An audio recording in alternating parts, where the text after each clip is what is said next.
Welcome to Coach's Corner for this week, and we have a special guest in today. We're going to talk Ponca City football, but with the winter sports just about a month away, we've got Coach Muralt, our girls basketball coach, in to talk about the Lady Cat basketball season. Now, November 25th, actually before Thanksgiving, will begin the season this year, so we're a few weeks away.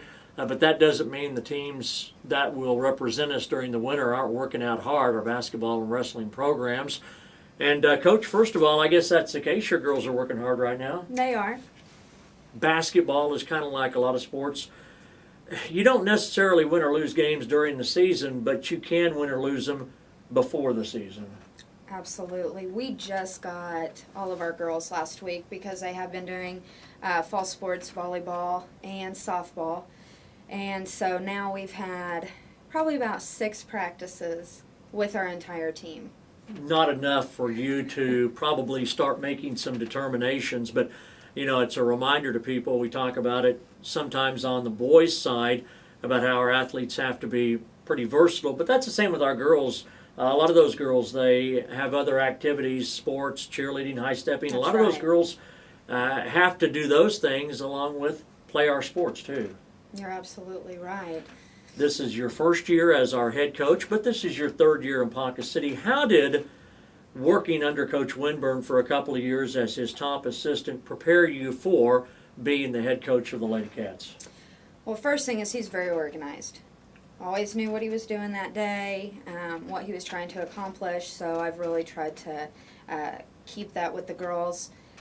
We have things timed out. We know when we're going to finish up into the minute. That really seems to help. They know that when they get to the locker room, they have exactly 10 minutes to get ready before we go and practice. Also, the flow of practice, very quick, get things, lots of repetitions, constantly moving so that in the middle of your practice you don't just die, and then it's really hard to bring them back. Also, we're incorporating the same things, so not a lot of change. That was my next question, because if you watched Coach Winburn's teams, will we see a similar style of basketball to what he wanted to play?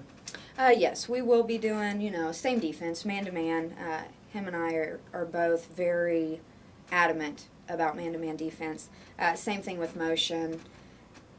The difference this year may be that we're going to try to play a little quicker of a game. Lots of transition. I mean, we do have some quick girls this year. Brianne Cherry, trying to get her down and giving her some easy layups, easy buckets.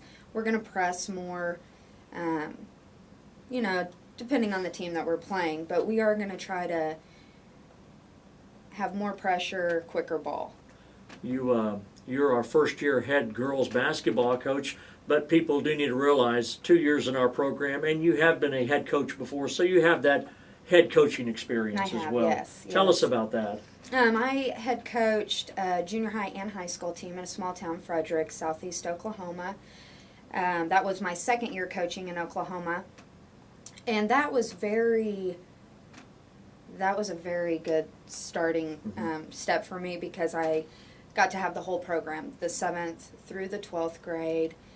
The practices, I was doing 2 practices a day, but I didn't have anybody to learn from like I did with Coach Winburn, so that was very me on my own, having to do a lot of research, having to call my granddad a lot and ask him tons of questions, as to where now I've had 2 years with Coach Winburn, have really learned a lot of things from him, how things work, flow of things, how to speak to athletes, how to get them going. So that really helped me more, I would say. But the reality is, a couple of years ago when you got here, I'm not sure you thought 2 years later you'd be the one making all the calls. Absolutely not. But, that's the way life is, and sometimes it presents you a challenge. You do have a pretty good group of girls coming back. It's not like the cupboard is bare.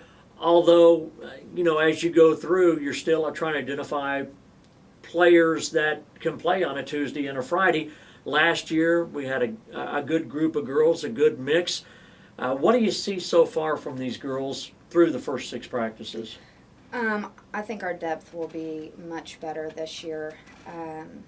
We did lose our top scorer last year, but we've got 2 or 3 girls that have really come out of the woodworks offensively. Right. Brianne Cherry has done a really good job. She was kind of absent last year on the scoring. We're trying to get her more penetration, more steals, layups, things like that, to where she can help out. Cheyenne Hall, her shooting is looking really good. We're trying to move her into the 2 positions so that we can utilize her scoring and not have to use her as a point guard so much. And some juniors are going to surprise you this year. Well, let's talk about them. And I'm going to say that. Let's go back a little bit. You've got Peresco, who started last year. You've got Wardlow, who was a really key player, whether she started or whether she came off the bench. You got Leslie Wilson, who was really kind of coming off of a knee injury and was really hampered. I imagine those 3 girls are 3 that are going to play a role in this too. Absolutely, and they are.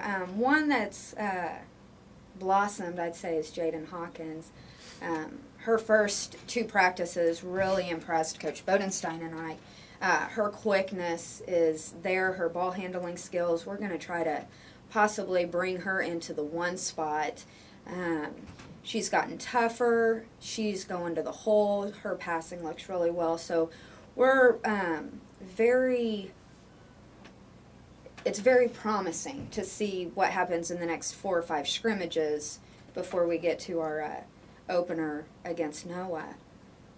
I know the one thing that would really be nice is if you had some ball handlers. The last couple of years, you've really been hamstrung with maybe just one and then a secondary, but it's awfully difficult playing the schedule we do if you get foul trouble or if somebody's sick or hurt and you don't have enough ball handlers. I guess you're saying that if you could have 3 or 4, that would really help the situation.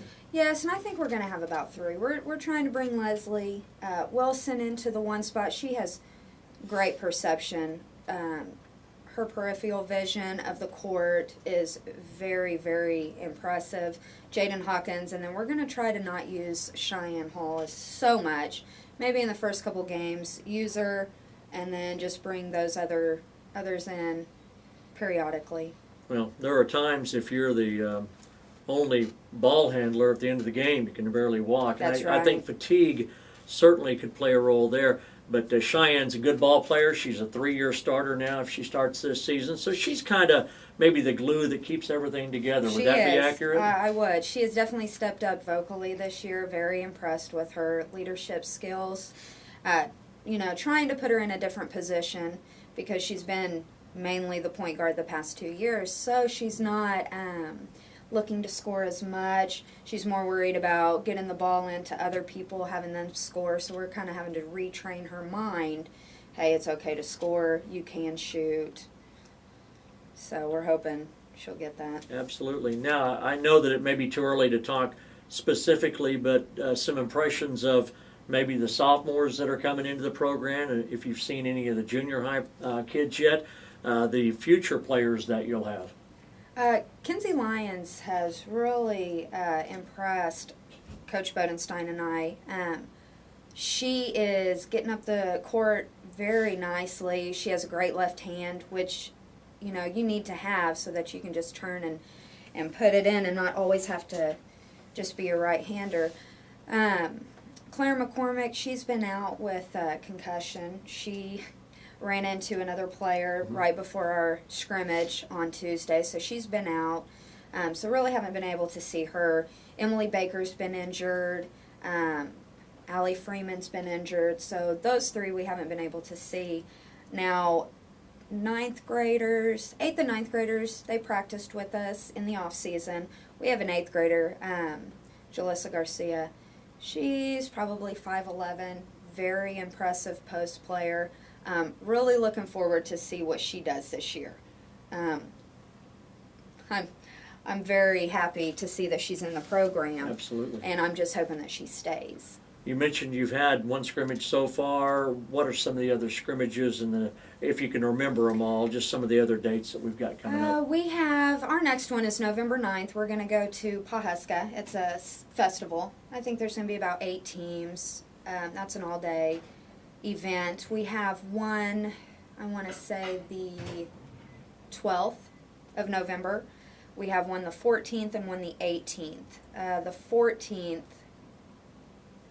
12th and the 18th are at home. Mm-hmm. And then the 14th is over in Perkins. We got quite a few scrimmages coming We do. up. We're trying to see what it is we need to work on. We're trying to implement some new things, see how that works. Well, November 25th will be here before we know it, Yes, won't it? it And we will. play Noah that day. Yes.